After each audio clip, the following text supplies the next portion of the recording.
এত কথা বলেন কেন? হ্যাঁ, এটা কি ফাইজলামির জায়গা? বেয়াদবের মতো কথা বলেন। এটা আল্লাহর কোরআনের তেলাওয়াত, মাতবুরির জায়গা মানে একটা দাওয়াত দিয়ে একেবারে কিনা ফেলাইছে। জীবনে রিস্ক নিয়ে আসছি মিয়া, বেয়াদবি করেন মিয়া। আল্লাহর কোরআন সাক্ষী, বুকে আল্লাহর কোরআন। জ্যাম থাকলে কি করব? আল্লাহর কোরআন বুকের মধ্যে মিয়া। যদি মিথ্যা কথা বলি, প্রতি 10 মিনিট পর পর ভিডিও কলে কথা হয়েছে মিয়া, আবার কথা বলেন। বেয়াদব কোথাকার। এমন 1000 প্রোগ্রামের দাওয়াত যায় দৈনিক, 1000 ফোন যায় প্রোগ্রামের জন্য। বিপদ, রাস্তায় ঘাটে জ্যাম থাকলে কারো কিছু করার আছে? বেয়াদবের মতো কথা। রাত 9টা থেকে 12টা পর্যন্ত আমি এক ফোঁটা পানিও খাইতে পাই নাই। রাস্তায় জ্যাম, 2 সাইডে কোনো দোকান নাই। 3 ঘন্টা আমি পানি খাওয়া অবস্থায় ছিলাম, পিপাসার্ত অবস্থায় ছিলাম। যদি আমি মিথ্যা কথা বলি, আল্লাহ যেন আজকে রাত্রে আমার মৃত্যু দেয়। আমি পিপাসার্ত অবস্থায় আইসা একটু চা নিছিলাম যে খেয়ে গলাটাকে পরিষ্কার করব, যাতে আপনাদেরকে তেলাওয়াতটা সুন্দর করে শোনাইতে পারি। মিথ্যা ধারণা করতেছেন, মরণের আগে আল্লাহ তাদের বিচার করবে।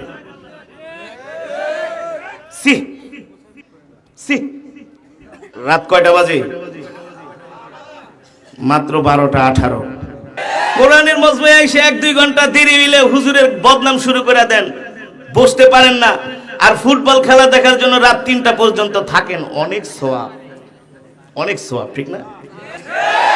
আল্লাহর কসম, আমার বুকে 30 পারা কোরআন। আমি 13 মাসে হাফেজ হইছি। কয় মাসে? এই গলার মধ্যে শায়েখ মালিক আব্দুল হাফেজ মক্কি সাহেব, যিনি 50 বছর মক্কা শরীফে বুখারী পড়াইছে, তিনি এই গলায় চুমা দিছে। খতিব ওবায়দুল হক রহমতুল্লাহ আলাইহি গলায় চুমা দিছে। শাইখুল হাদিস আল্লামা আজিজুল হক এই গলায় চুমা দিছে।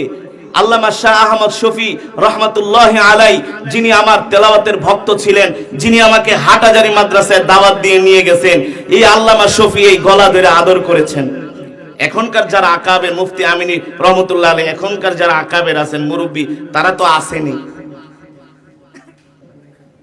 আমি যে গাড়িতে বসে কতটা টেনশনে ছিলাম আমার রব ভালো জানেন। কথাগুলো কেন বললাম? আমি চা খাচ্ছিলাম, এক ভাই বলে, হুজুর চা খায়া সময় নষ্ট করেন না। খুব কষ্ট পাইলাম, এটা ঠিক না। ইয়া আইয়ুহাল্লাযীনা আমানু জতানিবু কাসীরাম মিনাজ-যন, ধারণা কইরা কথা বলা এটা গুনাহ।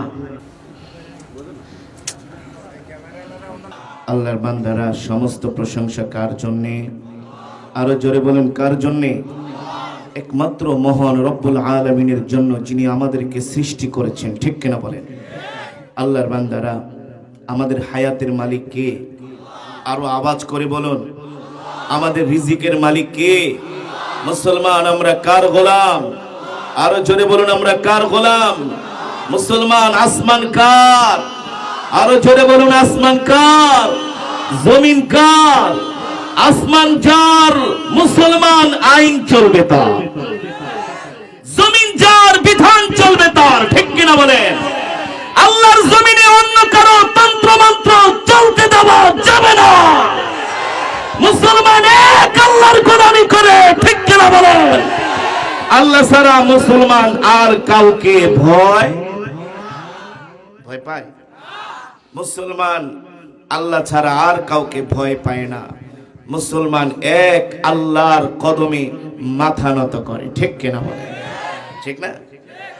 আল্লাহর বান্দারা, আল্লাহ তাআলা ধৈর্যশীলদের সবচেয়ে বেশি পছন্দ করেন। কাদের?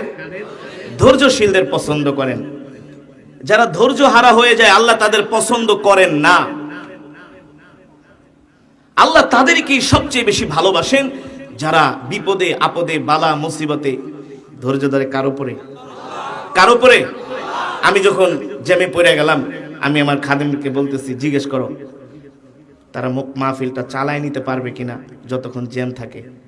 আমার দিল বলে আল্লাহ আমাকে মাহফিলে নিবে, একটু দেরি হবে, তারপরেও আল্লাহ, আমি শুধু তাসবিহটা নিয়ে ইস্তেগফারের আমল করতেছিলাম। বিপদে আপদে বালা মুসিবতে ধৈর্য হারা হওয়া যাবে না। ধৈর্য হারা হওয়া এটা মুমিনের গুণ নয়, ঠিক কিনা বলেন?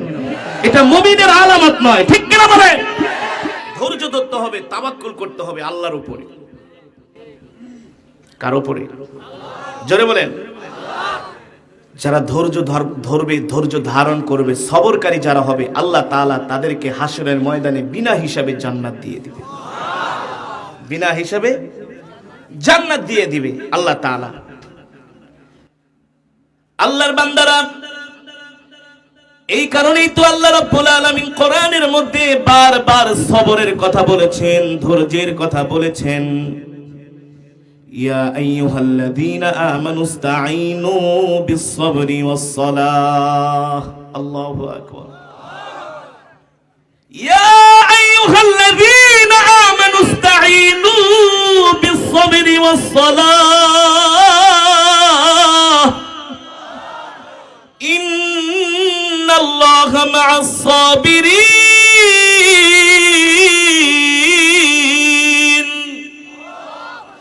আল্লাহ রাব্বুল আলামিন আমার নবীকে বলেন, ও নবী, দুনিয়ার মানুষদেরকে বলে দেন, ঈমানদার মুমিন মুত্তাকিনদেরকে বলে দেন, তারা যখন বিপদে পড়বে, বালা মুসিবতে পড়বে, আকস্মিক কোনো ঝামেলার মধ্যে পড়ে যাবে, যাতে তারা হতাশ না হয়, তারা আল্লাহর উপরে সবর করবে, ধৈর্য ধারণ করবে, আল্লাহ তাআলার কাছে সাহায্য প্রার্থনা করবে, সালাতের মাধ্যমে, জিকিরের মাধ্যমে, দুরূদের মাধ্যমে, ইস্তেগফারের মাধ্যমে।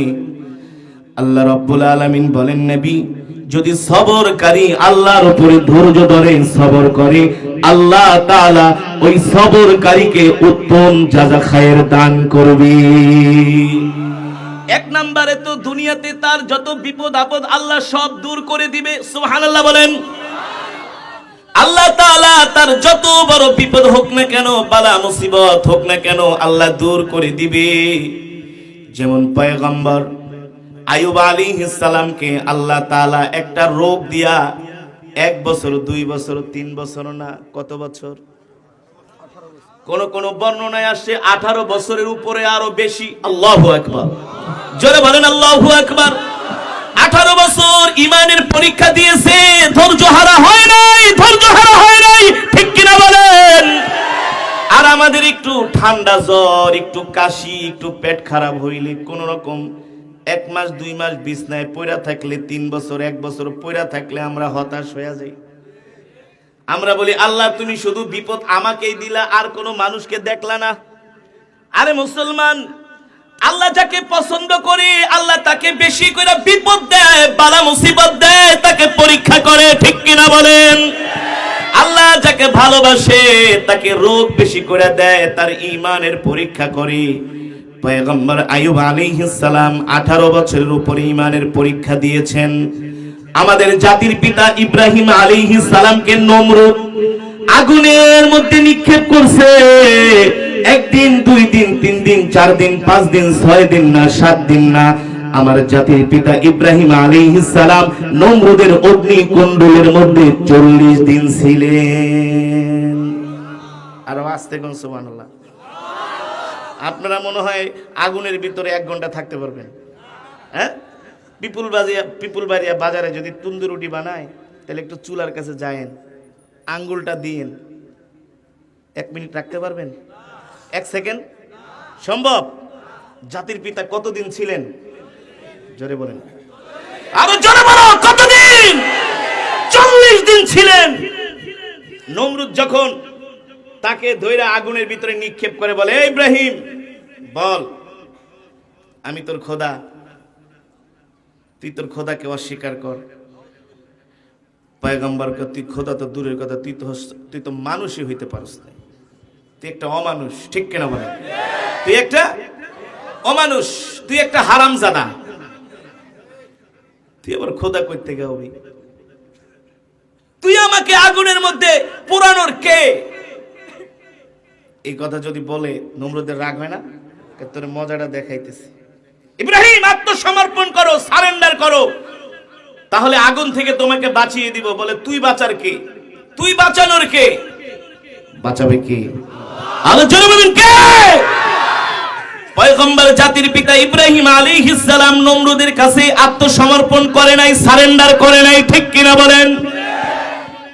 নমরুদ যখন তাকে আগুনের মধ্যে ফালায়, তিনি তখন সবর করেছেন, ধৈর্য ধরেছেন, ঠিক কিনা বলেন?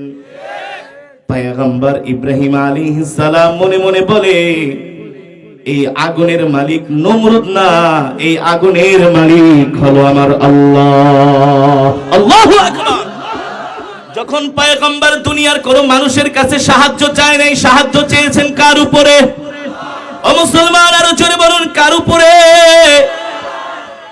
আল্লাহ তাআলার কাছে পয়গম্বর ইব্রাহিম আলাইহিস সালাম সাহায্য চেয়েছেন। আগুনের মধ্যে জাতির পিতাকে নমরুদ নিক্ষেপ করলেন। দেখে আগুন জাতির পিতার একটা পশম জ্বালাতে পারে না। নমরুদ রাগ করে বলে, আগুন রে, তোর ক্ষমতা কি শেষ হয়ে গেল? তোর পাওয়ার কি শেষ হয়ে গেল? ইব্রাহিম খলিলুল্লাহর একটা পশম পুরাইতে পারস না? আগুন ডাক দিয়া বলে, নমরুদ, আমার ক্ষমতা শেষ হয় নাই, পাওয়ারও শেষ হয় নাই, পারলে তুই আমার কাছে আয়, তোর 14 গোষ্ঠী শুদ্ধ আমি জ্বালায় দিব। আল্লাহু আকবার। আরো জোরে বলেন আল্লাহু আকবার। তুই আমাকে জ্বালায় দিবি, তাইলে ইব্রাহিমের একটা পশম কেন ছিটতে পারস না? আগুন ডাক দিয়া বলে, নমরুদ, আমার কোনো ক্ষমতা নাই, আমি আগুন ইব্রাহিমের মালিকের কথায় চলি। ঠিক কিনা বলে? পয়গম্বর ইব্রাহিম আলাইহিস সালাম অগ্নিকুণ্ডের মধ্যে তাকে নিক্ষেপ করা হয়েছে। প্রচন্ড দাবদাহ আগুনের মধ্যে নিক্ষেপ করার পরে তিনি সবর করেছেন, ধৈর্য ধরেছেন, আল্লাহর উপরে সবর করেছেন। কেমন সবর, কেমন সবর? ডাক দিয়া বলে, আল্লাহ, আমি নমরুদের কাছে আত্মসমর্পণ করি নাই।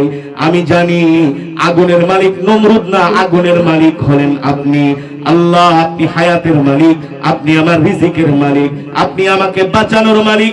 নমরুদ আমার একটা পশম ছিটতে পারবে না, এই আগুন দিয়ে আমার একটা পশম পোড়াইতে পারবে না। এটা হলো আমার বিশ্বাস, কারণ আপনি হলেন একমাত্র ক্ষমতার অধিকারী। ঠিক কিনা বলেন? মালিক, আজকে যদি আপনি আমাকে বাঁচায় দেন, তাহলে নমরুদ আমার কোনো ক্ষতি করতে পারবে না।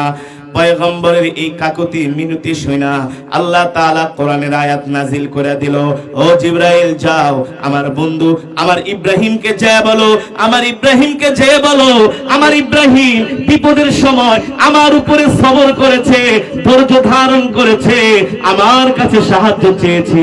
আমি আল্লাহ রাব্বুল আলামিন আমার ইব্রাহিমকে সাহায্য করব। কেমন সাহায্য, কেমন সাহায্য?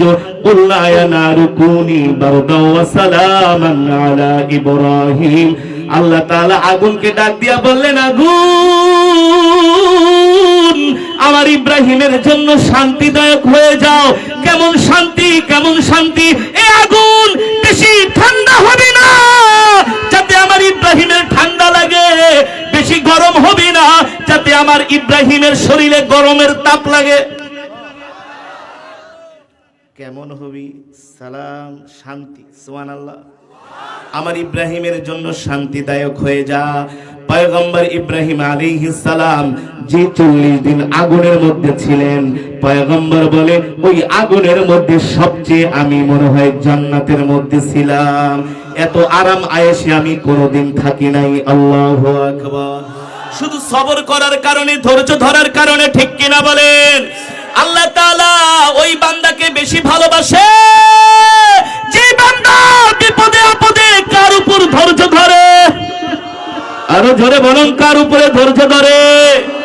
আল্লাহ ধৈর্য ছাড়া কাউকে কামিয়াবি দেয় নাই। দেখবেন গাড়ির পিছনে লেখা রেগে গেলেন তো হেরে গেলেন। রাগা যাবে না, ধৈর্যশীল হতে হবে, বিনয়ী হতে হবে, ভদ্র হতে হবে, মানুষকে ভালোবাসতে হবে, ইনসাফপূর্ণ আচরণ করতে হবে। আল্লাহ তাআলা প্রত্যেকটা পয়গম্বরের কাছ থেকে ধৈর্যের পরীক্ষা নিয়েছেন। কিসের পরীক্ষা? আরো জোরে বলেন। আল্লাহ তাআলা আমার নবীকে সবচেয়ে বেশি ধৈর্যের পরীক্ষা নিয়েছেন। আমার নবীর থেকে সবচেয়ে বেশি ধৈর্যের পরীক্ষা নিয়েছেন। আল্লাহু আকবার। কেমন ধৈর্যের পরীক্ষা? একটা উদাহরণ দিব। মন দিয়ে শুনবেন তো? হ্যাঁ, না উঠাউঠি করবেন? শেষ পর্যন্ত বসবেন? শেষ মোনাজাত পর্যন্ত? কে কে বসবেন না হাত উঠান। বুঝছেন? বুঝছেন কি কইছি, কি বলেছি বুঝতে পেরেছেন? শেষ মোনাজাত পর্যন্ত ফুটবলের কপালে লাথি দিয়া, আর্জেন্টিনা ব্রাজিলের কপালে লাথি মাইরা। কালকে খেলা হয়েছে কোন দল? গতকালকে আমি মনে মনে করছি আল্লাহ মরক্কো যাতে হাইরা যায়। বলতে পারেন হুজুর আপনি মুসলমানে এই দোয়াটা করলেন? আমি বলছি হ্যাঁ, মরক্কো যাতে হাইরা যায়। কেন হাইরা যায়? মরক্কো যদি কালকে ফুটবল খেলা জিততো তাহলে মুসলমান দেশগুলো আরো বেশি ফুটবলের পিছনে লাগতো, যে আরো হাজার হাজার কোটি ডলার খরচ কর, আরো উৎসাহ পাইতো। হাইরা গেছে, মন ভাইয়া গেছে। কারণ হারাম জিনিসের সময় ব্যয় করলে আল্লাহর কাছে জবাব দিতে হবে। ঠিক কিনা বলেন? হারাম জিনিসের পিছনে ছুটে যদি অর্থ খরচ করা হয়, কার কাছে জবাব দিতে হবে? ফুটবল খেলা হারাম, ফুটবল খেলা দেখা গুনাহ, আর কোরআনের মজমায় বসা সওয়াব। সুবহানাল্লাহ বলেন। আল্লাহ তাআলার রহমতের ফেরেশতারা আমাদের জন্য দোয়া করতেছে, আল্লাহুম্মা গফির ওয়ারহাম। আল্লাহ আপনি আপনার বান্দাদেরকে মাফ করে দেন। আর জোরে বলেন সুবহানাল্লাহ। তাহলে শেষ মোনাজাত পর্যন্ত আমরা কে কে বসবো? হাত উঠাই, নারায়ে তাকবীর, নারায়ে তাকবীর। হাত সোজা হয় না, হাত সোজা করেন, সোজা করেন, হাত লাড়ান। আপনারা কি আমাদের চেয়ে বেশি চালাক নাকি মিয়া? আমগো জন্ম ঢাকার, আপনি হলেন সিরাজগঞ্জের মানুষ মিয়া, আমাদের চেয়ে বেশি চালাক না? বলেন আল্লাহ, আরো জোরে বলেন আল্লাহ। ওয়াদা দিলাম শেষ মোনাজাত পর্যন্ত থাকবো কোরআনের মহব্বতে। আল্লাহ কবুল করেন। হাত নামান। হাত উড়াইছেন তো না? আবার অর্ধেক উড়াইছেন? হ্যাঁ, পুরাটা উড়াইছেন? বরিশালে এক মাহফিলে গেছিলাম, তো কিছু পোলাপান অর্ধেক হাত উড়াইছেন। বলে এই এই তুমি উঠলা কেন? বসো বসো, এই ছেলে বসো, ওঠা করবা না, একজন ওঠা যাবে না। ওরা যদি 3টা 4টা পর্যন্ত ফুটবল খেলা দেখতে পারে শীতের মধ্যে, আমরা কোরআনের মজমায় বসতে পারবো না? আমরা প্রমাণ করে দেখাইতে পারবো না? এই ভিডিও ম্যানরা, তোরা এটা ভিডিও করে দেখাই দিবি যে পিপুল, এই এলাকার নাম কি? ভেওমারা। ভেওমারার মানুষ, যুব সমাজ, মুসলমান গভীর রাত পর্যন্ত কোরআনের মজমায় বৈশা ছিল ফুটবল খেলার বিপক্ষে। ঠিক কিনা বলেন? সারা বাংলাদেশে ভাইরাল হয়ে যাবে যে এই এলাকার মানুষ কোরআন প্রেমিক। আল্লাহ কবুল করুন। একজন ওঠোটি করা যাবে না, ইনশা আল্লাহ তাআলা তৌফিক দান করুন। আল্লাহর বান্দারা, যেটা বলছিলাম, আল্লাহ তাআলা আমার নবী থেকে সবচেয়ে বেশি ধৈর্যের পরীক্ষা নিয়েছেন। কেমন ধৈর্যের পরীক্ষা? আল্লাহর নবী যেমন ধৈর্যশীল ছিলেন, তার সাহাবীরাও তেমন ধৈর্যশীল ছিলেন। আর যারা এই শেষ জামানায় আল্লাহর পয়গম্বরের উম্মত, আল্লাহর পয়গম্বরের আশিক, তারাও হবে ধৈর্যশীল।